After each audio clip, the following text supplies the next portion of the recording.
అందరికీ నమస్తే అండి. ఈరోజు రెసిపీ కోడిగుడ్డు ఆమ్లెట్ ఎలా చేయాలో చూద్దాం. ఇలా ట్రై చేయండి, చాలా బాగుంటుంది. 2 కోడిగుడ్డులు తీసుకొని బీట్ చేసుకోవాలి.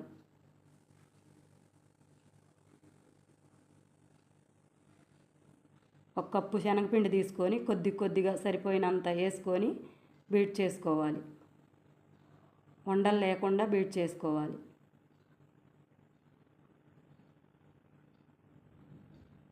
మరీ గట్టిగా కాదు, మరీ లూజ్గా కాదు, మీడియంగా కలుపుకోవాలి. కొద్దిగా సాల్ట్, కొద్దిగా కారం వేసి మొత్తం కలుపుకోవాలి. ఒక స్పూన్ నూనె వేసి కలుపుకోవాలి. పొయ్యి మీద ప్యాన్ పెట్టి అట్టుపిండిలాగా వేసుకొని కాల్చుకోవాలి.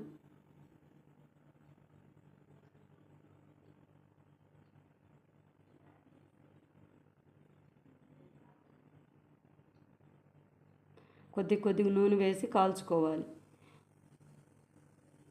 రెండో వైపుకి అలా తిప్పుకొని కాల్చుకోవాలి. నేనైతే గుడ్డుతో ఇలా చేసాను మా ఇంట్లో. మీరైతే గుడ్డుతో ఏ వెరైటీ చేస్తారు? మీ పిల్లలు గుడ్డుతో ఏది ఇష్టంగా తింటారో నాకు కామెంట్ చేయండి.